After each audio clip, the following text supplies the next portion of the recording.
तो question number 4 और 5 मैंने होमवर्क में दिया था. 6.1 says that 3 coins were tossed 30 times simultaneously.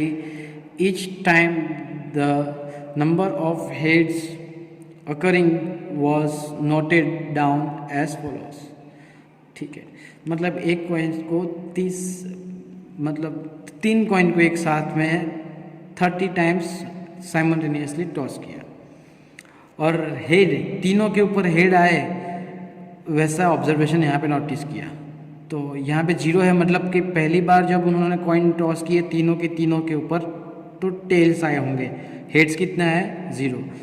एक heads 2 tails, 2 heads 1 tails, 2 heads 1 tails, 1 heads 2 tails. तो इस तरह से यहाँ पे तीनों के क्या आए, हेड्स आए, टेल्स 0 आया. ठीक है, तो इस तरह से यहाँ पे एक रो डेटा दिया गया है और इसके हिसाब से आपको क्या करना है, prepare frequency distribution table for the given data. बहुत ही आसान है, आपको इसके लिए फ्रीक्वेंसी डिस्ट्रीब्यूशन टेबल बनाना है. द टॉपिक आपको यहाँ पे ग्रुपिज्म करना है कि आपको अनग्रुप रखना है, वो भी हम उसके बारे में चर्चा करेंगे. तो जैसे कि आप देख सकते हो यहाँ पे ऑब्जर्वेशन लिमिटेड है, 0 1 2 3, उससे ज़्यादा है नहीं. तो ये अनग्रुप्ड फ्रीक्वेंसी डिस्ट्रीब्यूशन टेबल होगा. तो उसके लिए आपको क्या करना है, कुछ नहीं, बस सीधे आपको चले जाना है. यहाँ पे नंबर ऑफ हेड्स आता है कि नंबर ऑफ टेल्स आता है वो मेंशन करने के लिए यहाँ पे जो क्वेश्चन के अंदर है नंबर ऑफ हेड्स. तो टेबल की शुरुआत करते हैं हम. Number of heads. ठीक है, अब मैं यहाँ पे टेलीमार्क्स, अब ये टेलीमार्क्स जो है वो आप नहीं करेंगे, डायरेक्टली काउंट करके भी लिख सकते हो, मुझे कोई आपत्ति नहीं है, लेकिन मैं टेलीमार्क्स लगाता हूँ ताकि आपकी उसके लिए प्रैक्टिस पड़े. और लास्ट में फ्रीक्वेंसी. कभी कभी मैं शॉर्ट में लिखता हूँ FVRQ फिर फुल स्टॉप करता हूँ, लेकिन आपको पूरा का पूरा फ्रीक्वेंसी लिखना है, उसमें कोई शॉर्टकट है नहीं. चलिए, अब नंबर ऑफ हेड्स यहाँ पे जो है कभी कभार क्या आता है, 0 आता है, 1 2 3, उसके बाद कुछ है नहीं. ठीक है, तो हम टोटल का भी एक कॉलम लगाएंगे. It's okay. चलो यहाँ पे हम टोटल काउंट कर लेंगे. It's okay. टेबल कंस्ट्रक्ट करते हैं. आप लोग नज़र रखिएगा कि टैली मार्क्स हम कितनी जल्दी से करते हैं.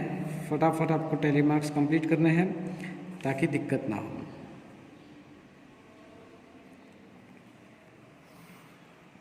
पूरा टेबल ड्रॉ कर देते हैं, फिर बाद में हम कैलकुलेशन करेंगे. ज़रूरी नहीं कि कैलकुलेशन पहले की जाती है फिर टेबल ड्रॉ किया जाता है, लाभ लाभ लाभ. ठीक है, डिपेंड अपॉन द कंफर्ट. आप अपनी मर्ज़ी के हिसाब से कर सकते हो, उसमें कोई रूल्स या गाइडलाइन फॉलो करने की ज़रूरत है नहीं.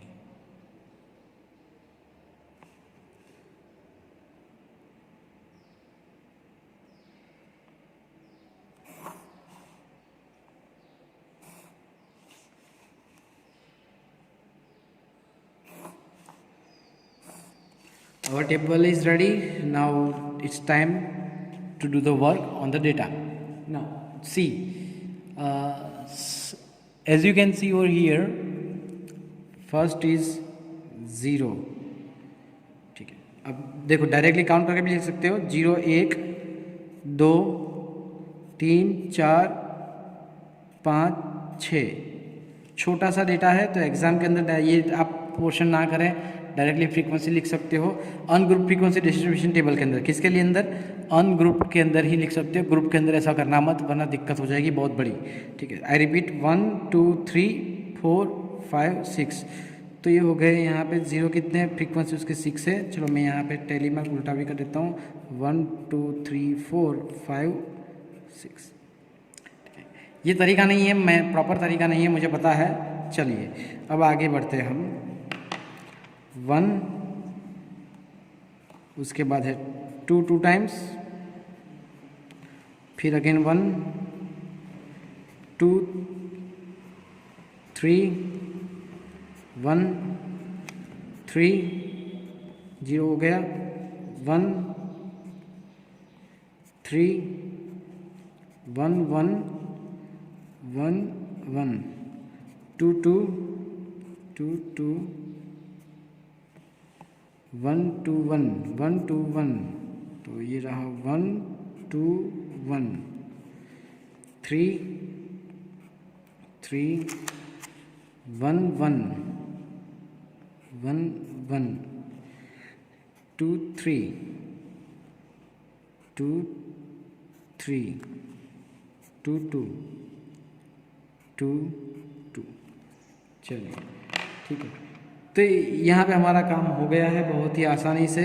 तो 5 + 5 क्या होता है यहाँ पे 10, 5 + 4 9, और यहाँ पे लास्ट में आता है 5, टोटल कर सकते हो 6 + 9 15 + 5 सॉरी 6 + 9 15 + 5 20 + 10 30, टोटल है 30। डन।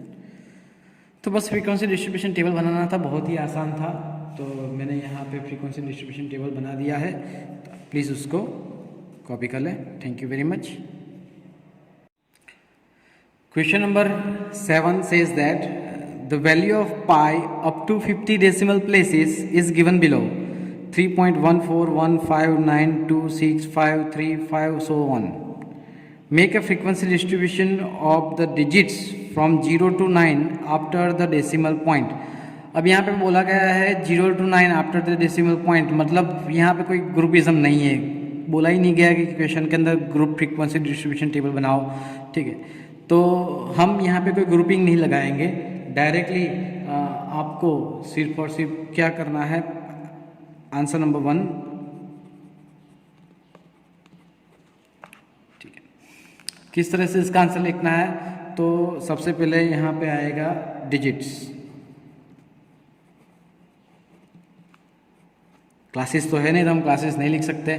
ठीक है, अब क्या है कि लास्ट टाइम मैंने आपको जो क्वेश्चन था उसके अंदर मैंने आपको फ्रीक्वेंसी करवाई थी, लेकिन यहाँ पे डायरेक्टली मैं सॉरी टेली मार्क्स करवाए थे, यहाँ पे मैं टेली मार्क्स नहीं करवाऊँगा, डायरेक्टली फ्रीक्वेंसी लिखूँगा। चलो सर वो कैसे, तो चलो आपको क्वेश्चन के ऊपर से डायरेक्टली फ्रीक्वेंसी लिखना मैं आपको सिखा देता हूँ फटाफट से, ताकि आपको कोई भी दिक्कत ना हो। डिजिट्स आता है, यहाँ से शुरुआत होती है, 0 डिजिट है, हाँ है 0 1 2 3 4 5 6 7 8 9, 0 9 डिजिट्स के बारे में यहाँ पे बात की थी। ठीक है, और उसकी फ्रीक्वेंसी उसके बाजू में।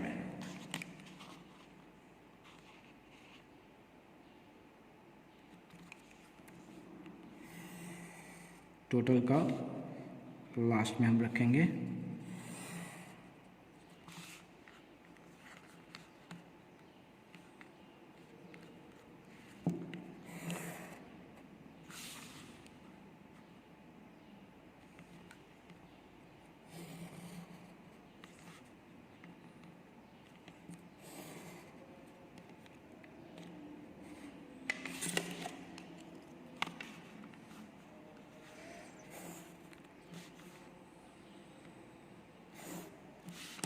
ओके, टोटल की फॉर्मेलिटी है, लेकिन करना बहुत ही ज़रूरी है क्रॉस वेरिफिकेशन में, क्योंकि गलती हम यहीं पे चेक कर सकते हैं कि अगर आपको गलती हुई है कि नहीं हुई। ठीक है, तो अब कैसे करते हैं, तो सबसे पहले 0, यहाँ पे जो 0 है वो कितने 0 है काउंट कर लेते हैं फटाफट से। सी हम साथ में इसके अंडरलाइन भी करेंगे, 1 2, बस डेसिमल पॉइंट के बाद यहाँ इसके बाद बस 2 ही 0 है, तो बस मैं लिख देता हूँ यहाँ पे 2। चलो 1 काउंट करते हैं, 1 2 3 4 5, क्रॉस चेक कर लेते हैं अगेन, 1 2 3 4 5। बार बार पॉसिबल नहीं है, लेकिन पहली बार ही आप जो करें वो बहुत ही ध्यान से करना, ताकि दिक्कत ना हो, इसमें गलती की गुंजाइश हो सकती है। ठीक है, चलो 2 नंबर की बारी आती है, 1 2 3 4 5 अगेन 5। ओके, तो ये रहा 5। 3 1 2 3 4 5 6 7 8। तो 3 कितनी बार रिपीट होता है? 8 बार, तो हमने लिख दिया 8 time. 4 1 2 3 4 4 is repeated 4 times, so frequency is 4। 5 की बात करें 1 2 3 4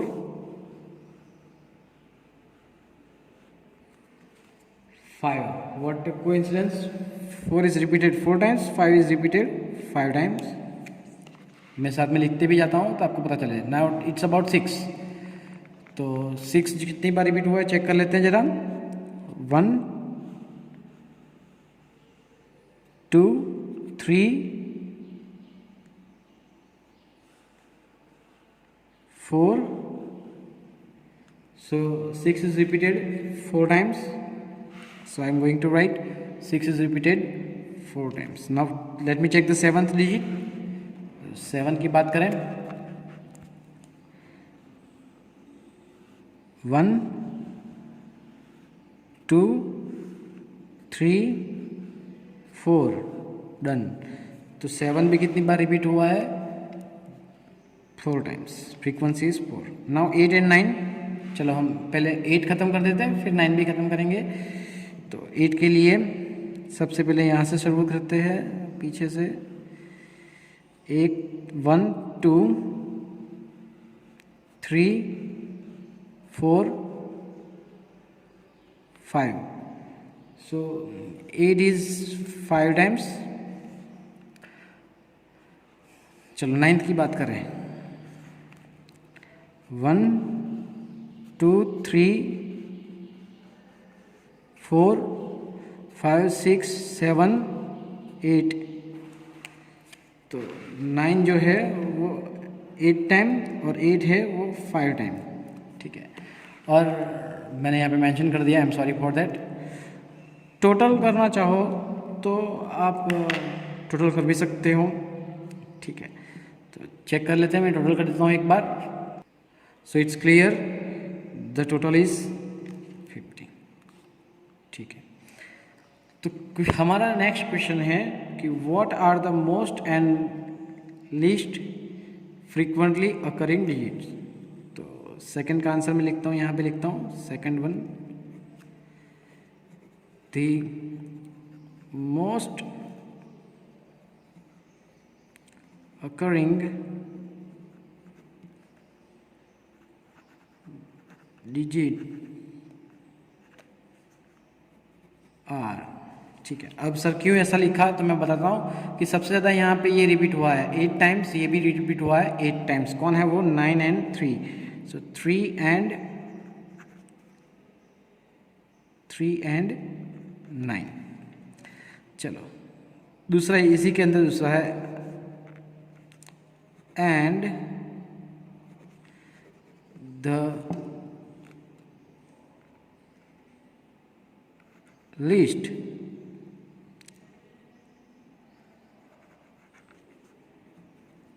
occurring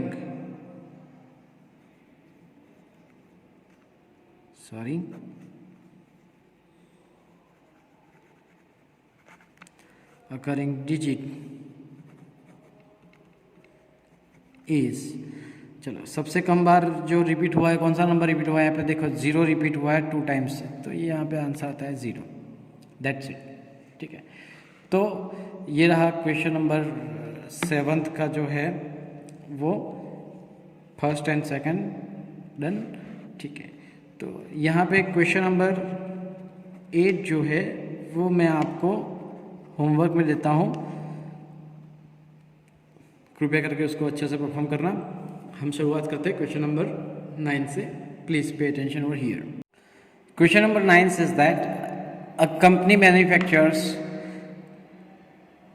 car batteries of a particular type. The lives in years of 40 such batteries were recorded as follows.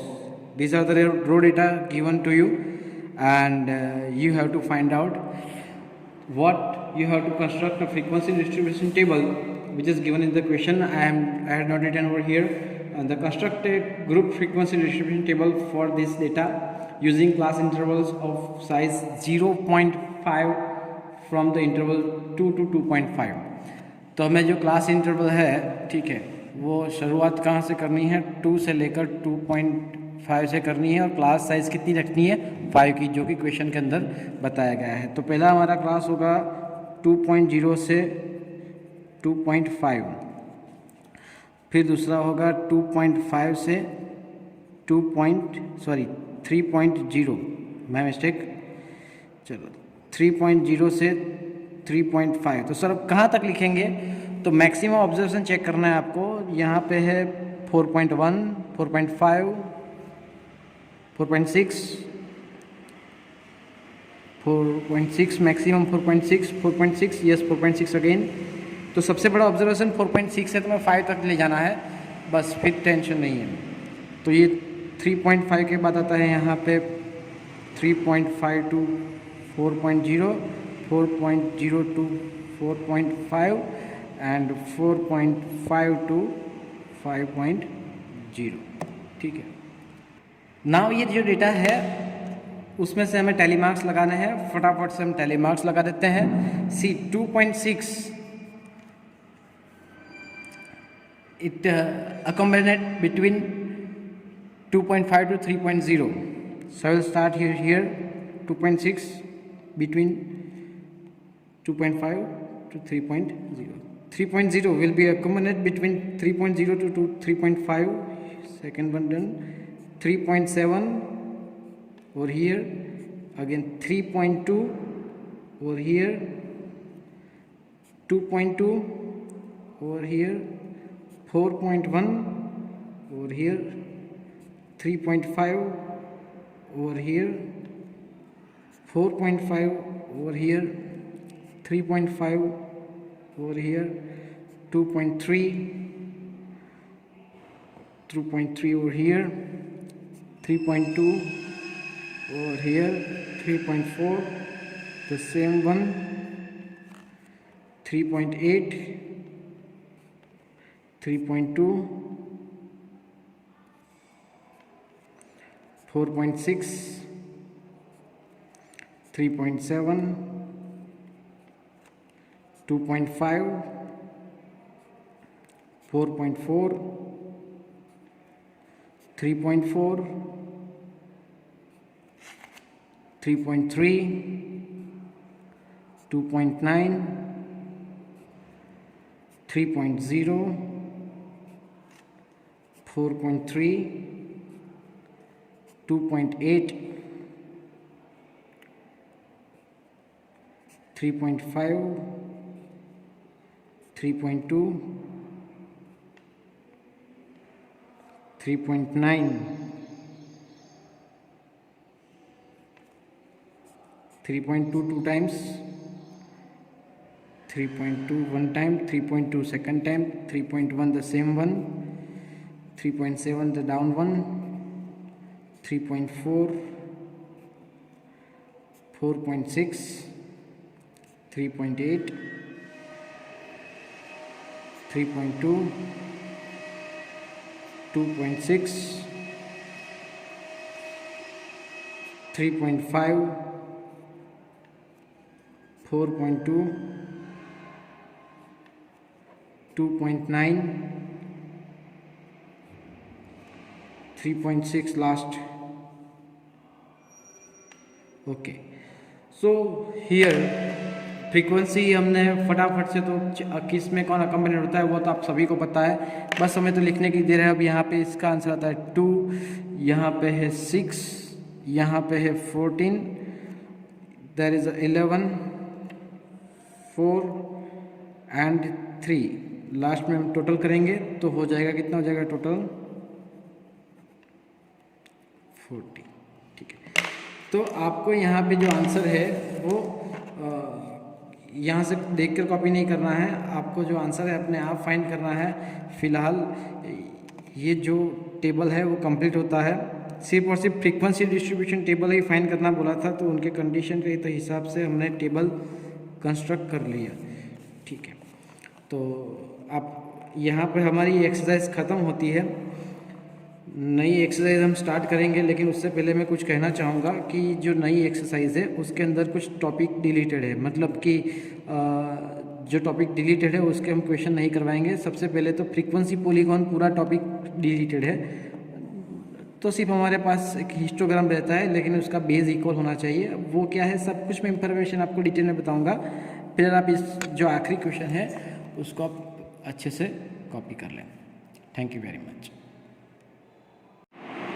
सो हम बढ़ते हैं हमारे नेक्स्ट टॉपिक की ओर, जो है ग्राफिकल रिप्रेजेंटेशन, जिसके अंदर आपके पास कुछ टॉपिक्स है। पहला तो है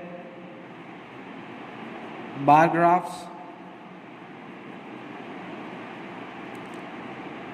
दूसरा है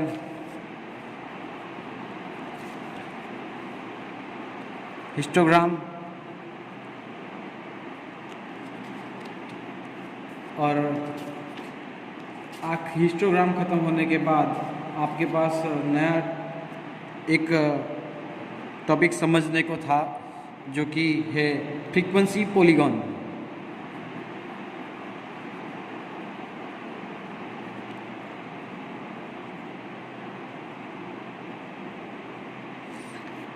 ठीक है, फिलहाल तो हिस्टोग्राम के अंदर बार ग्राफ तो हमारे पास 8 स्टैंडर्ड में पढ़ चुके। हिस्टोग्राम जो 8 में जो पढ़े थे हिस्टोग्राम, वही हिस्टोग्राम यहाँ पे रिपीट होता है। जो 9th स्टैंडर्ड के अंदर स्पेशली एक एडेड है कि यहाँ पे जो क्लास इंटरवल इक्वल नहीं होते हैं, तो ऐसे क्वेश्चन हिस्टोग्राम में से निकाल दिए हैं, टॉपिक में से निकाल दिए हैं। तो मैं बताऊँगा आपको कि किस टाइप के क्वेश्चन करने, मतलब 8 स्टैंडर्ड में जो हिस्टोग्राम था वही आपको रिपीट आता है। और फ्रीक्वेंसी पॉलीगॉन जो नया टॉपिक था वो बिल्कुल से रिमूव हो चुका है, मतलब कि ये दोनों तो हम ऑलरेडी पढ़े हुए थे। तो डायरेक्टली हम एक्सरसाइज 14.3 के ऊपर रश करेंगे, जिसके अंदर आपको क्वेश्चन नंबर जो है 1 करना है, 2 करना है, 3 करना है, 4, 5, बस इतने क्वेश्चन करने हैं, बाकी के क्वेश्चन करने की ज़रूरत है नहीं। तो मतलब क्या, कौन से क्वेश्चन निकल गए, तो एक्सरसाइज 14.3 के अंदर जो करने वाले क्वेश्चन ये है, निकले गए क्वेश्चन जो है वो है 6, 7, 8, 9, बस मतलब ये फ्रीक्वेंसी पॉलीगॉन के क्वेश्चंस थे, बस वही निकले और कुछ नहीं। तो 14.3 के अंदर हमारे पास सिर्फ ये 5 सम करने हैं, जो कि ग्राफ के ऊपर डिपेंडेंट है पूरे के पूरे, बार ग्राफ एंड हिस्टोग्राम तो ही है। ठीक है, इसके अलावा हमारे पास जो नेक्स्ट टॉपिक था मेजर्स ऑफ सेंट्रल टेंडेंसी, जो नेक्स्ट टॉपिक जो हमारा था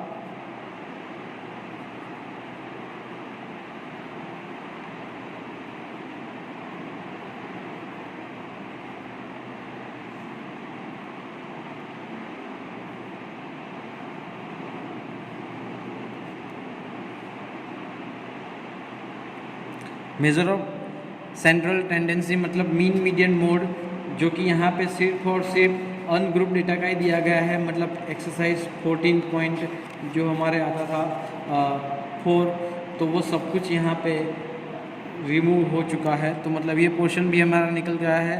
तो एक्सरसाइज 14.4 पूरी निकल गई है, कैंसिल आउट है। तो हमारे पास अभी कितने क्वेश्चन करने हैं, 1, 2, 3, 4, 5, बस ये 5 क्वेश्चन करने हैं, जिसमें से 1, 2 मैं आपको होमवर्क में दूँ शायद। ठीक है, तो सब ये जो है वो ग्राफ के क्वेश्चन है। तो सीधा मैं क्वेश्चन टेक्स्ट बुक में से बताऊंगा और ग्राफ पेज के ऊपर परफॉर्म करूंगा, तो कृपया यहाँ पे अच्छे से ध्यान देना please. Thank you very much. So exercise 14.3 question number 1 says that a survey conducted by Organization for the cause of illness and death among the women between the age 15 to 44 in years worldwide found the following figures in percentage. अब ये female fertility जो rate दिया गया है वो percentage के अंदर दिया गया है और कॉजेज़ है रिप्रोडक्टिव हेल्थ कंडीशन, इसको हम शॉर्टली रिप्रेजेंट करेंगे RHC, क्योंकि वो हमें एक्स एक्सिस पे शो करना है तो नाम लिखने में दिक्कत होगी। न्यूरोसाइकेट्रिक कंडीशंस तो ये NC, इंजरीज के लिए I रिप्रेजेंट करेंगे, कार्डियोवैस्कुलर कंडीशंस के लिए C रिप्रेजेंट करेंगे, रेस्पिरेटरी कंडीशंस के लिए RC सिलेक्ट करेंगे और अदर कॉजेज के लिए OC सिलेक्ट करेंगे। तो ग्राफ के अंदर मैनेज करना है, ठीक है। Represent the information given above graphically, चलो ये एक ग्राफ के अंदर क्वेश्चन हो जाएगा। Which condition is the major cause of women's ill health and death worldwide. तो यहाँ पे आप परसेंटेज किस से सबसे ज़्यादा है तो रिप्रोडक्टिव हेल्थ कंडीशंस के है, तो इसका आंसर आएगा क्या कि which condition is the major cause of women's ill health and death worldwide, तो उसका आंसर आएगा रिप्रोडक्टिव हेल्थ कंडीशन, ठीक है। तो इसका आंसर मैं बोल रहा हूँ, आपको खुद लिखना होगा, जिसका आंसर है RHC, ठीक है। Try to find out with the help of your teacher any two factors which play a major role in the cause in second above being the major cause, ठीक है। इसके बारे में हम डिटेल में बाद में चर्चा करेंगे। तो सबसे पहले हम बार ग्राफ उसको कंसिडर करते हैं। मैक्सिमम वैल्यू है कितनी है 31.8 है। तो चलो हम चेक करते हैं, हमारे पास जो बार ग्राफ है वो कुछ इस तरह से आपको दिख रहा है। आई नो कि पूरा बार ग्राफ को आपको दिखेगा नहीं, ठीक है। तो चलो शुरुआत करते हैं ड्रॉ करने की। यहाँ से सबसे पहले मैं 3 सेंटीमीटर छोड़ के, आप चाहे तो 2 सेंटीमीटर भी छोड़ सकते हो, और एक एक्सिस ड्रॉ कर देते हैं।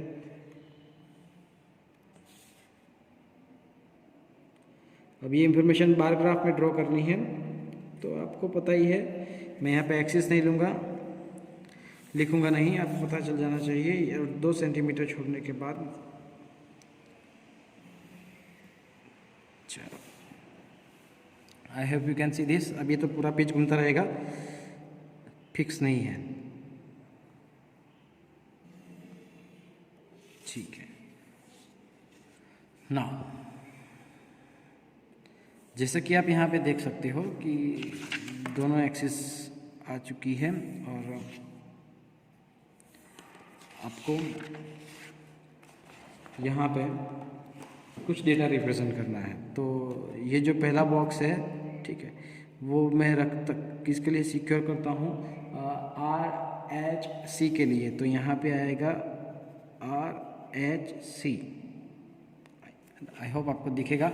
ये कुछ इस तरह से होता है, लेकिन मैं टेढ़ा करके लिखता हूँ, ठीक है। दूसरा है NC, एक छोड़ के एक आएगा NC, फिर एक छोड़ के एक आएगा I, एक छोड़ के एक आएगा CC, फिर RC, और लास्ट में था OC, ठीक है। अब चलो यहाँ पे मैं नंबर्स लगा देता हूँ। अब देखो मैक्सिमम 32 है, तो हमारे पास बहुत सारी जगह है, तो मैं 32 तो पूरे नहीं ले सकता, लेकिन मैं ट्राई करता हूँ कि 2-2 की पेयर बनाए। तो शुरुआत होती है 2 से, 4, 6, 8, 10, 12, 14, 16, 18, 20, 22, 24,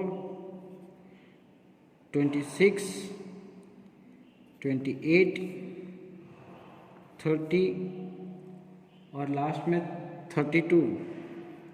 बस 32 से ज़्यादा नहीं आएगा नंबर हमारे पास, तो कोई बात नहीं, हम आगे बढ़ते हैं उसके लिए। तो चलो ड्रॉ करने की शुरुआत करते हैं। हमारे पास सबसे पहले है RHC, जिसके रिलेटेड नंबर है 31.8%। अब देखो यहाँ पे मैं आपको सिखाता हूँ कि स्केल पे हमारे पास जो डेटा है वो 1 सेंटीमीटर इज इक्वल टू 2% है। ठीक है, तो हमें अगर एक स्मॉल चेक्स, एक यहाँ पे जो हमारे पास ये जो एक स्मॉल चेक्स है छोटी सी, उसकी वैल्यू प्राप्त करनी हो तो हम कैसे प्राप्त करें वो मैं आपको यहाँ पे बताऊँगा। ठीक है, तो ये छोटी सी जो स्मॉल चेक्स है, एक ही चेक्स की जो वैल्यू फाइंड करने के लिए हमारे पास फॉर्मूला है कि scale one checks that is 2% divided by boxes, number of boxes, यानी कि कितने बॉक्स हैं यहाँ पे 1 सेंटीमीटर के अंदर 5 बॉक्स है। अब देखो जरा कि जो मेन जो चेक्स है 1 सेंटीमीटर का, उसके अंदर 1 2 3 4 5 चेक्सेस है टोटल। तो अगर 10 चेक्सेस होता तो डिवाइड बाई 10 आता। ठीक है, दो ही टाइप के ग्राफ आते हैं, 10 चेक्सेस वाले और 5 चेक्सेस वाले। ठीक है, तो वो डिनोमिनेटर में फिक्स रहते हैं। अब इसको कैलकुलेट करना हो तो मल्टीप्लाई में मैं यहाँ पे अगर 2 कर दूँ, यहाँ पे भी 2 कर दूँ तो 2 2 ज़ा 4, 5 2 ज़ा 10, यानी कि आंसर 0.4 होगा। आप डायरेक्टली भी डिवीज़न कर सकते हैं, हमें कोई आपत्ति नहीं है। तो एक छोटे से चेक्स की वैल्यू आती है 0.4। ये जो है ना एक चेक्स छोटा सा 0.4, फिर उसके ऊपर 0.8, ये 1.2, यहाँ पे आता है एग्जैक्टली सेंटर में आता है 1। ठीक है, 1.2 4 1.6 एंड 2.0। तो इस तरह से यहाँ पे कैलकुलेशन होती है। अब बात रही है 31.8 की। ठीक है, तो 31 कहाँ पे आता है, तो वो आता है एग्जैक्टली यहाँ पे 30 और 32 के बीच में। तो 1 2 और यहाँ पे 31 आता है। ये 30.1.2 31.6 और 8 यहाँ पे सेंटर में। तो ये जो पहला वाला आएगा, ठीक है, वो कुछ इस तरह से आएगा कि सेंटर में यहाँ पे आएगा। ठीक है, चलो तो मैं यहाँ पे पहले के लिए मार्किंग कर देता हूँ और फिर हम अच्छे से ड्रॉ कर देंगे। सेंटर के अंदर ही रखना है, चेक करते जाना है। ठीक है,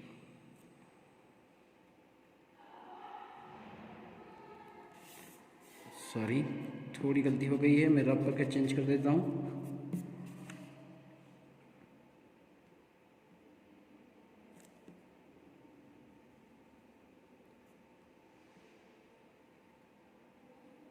ठीक है, अब ठीक है, तो ये बाहर पूरा कंप्लीट कर देते हैं हम। किसके लिए था, RHC के लिए था।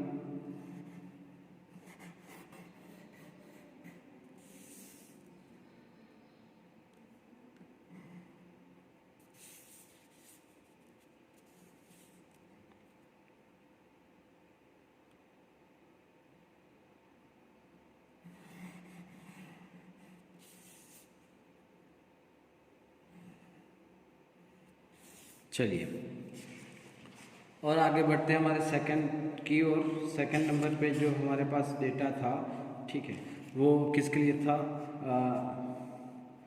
न्यूरोसाइकेट्रिक कंडीशंस, एनसी के लिए 25.4 यानी कि ये 24 है, 26 है, उसके बीच में आता है 25, 25.2 और 25.4 इसके बीच में आएगा यहाँ पे। ठीक है, तो जिस तरह से अभी फ़िलहाल हमने मार्किंग किया था उसी तरह से यहाँ पे मार्किंग करेंगे। आधा मार्किंग होगा एग्जैक्टली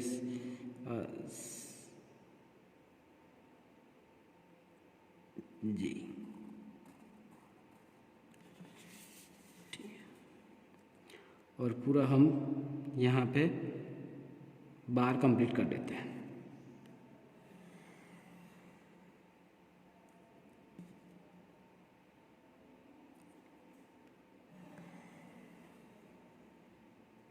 अभी कैलकुलेशन किस तरह से होती है मैं आपको बताता हूँ। 24 प्लस आपको पता ही है कि 4 आता है, 8, 25.2 एंड हाफ 25.4। क्लियर? ठीक है। अब टर्न आता है इंजरीज यानी कि आई का, जिसके लिए है 12.4। तो ये जो 12.4 है थोड़ा आसान रहेगा, यहाँ पे है 12 और ये 12.4 पहला ही है, तो हम ये 12 और ये 12.4, ठीक है, you can see that clearly. तो उसके लिए भी बार फटाफट से ड्रॉ कर देते हैं 12.4 के लिए।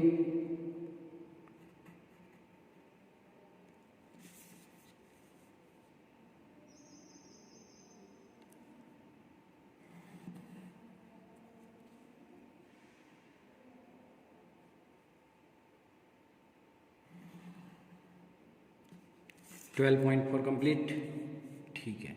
Now let me move ahead. Cardiovascular condition CC के लिए 4.3, तो ये रहा 4। पहला जो है 4.4 है, तो 4.3 स्लाइड उससे छोटा थोड़ा सा नीचे आएगा, सेंटर में भी नहीं और नीचे भी नहीं, तो ये 4 और उसके ऊपर थोड़ा सा,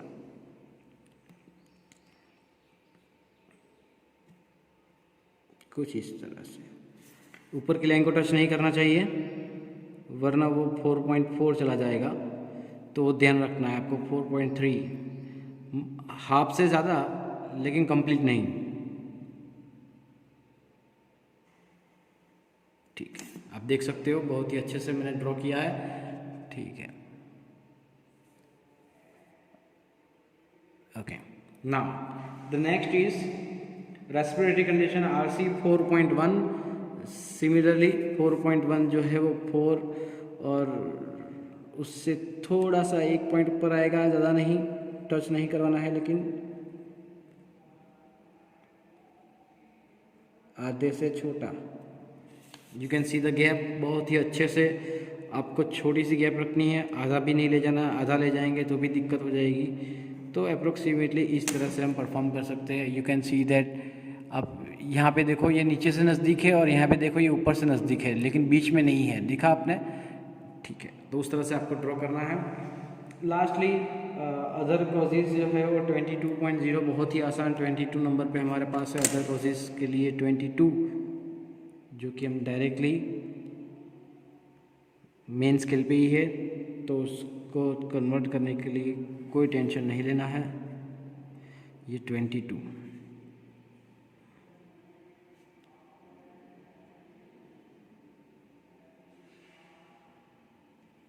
बहुत ही आराम से, गलती नहीं होनी चाहिए।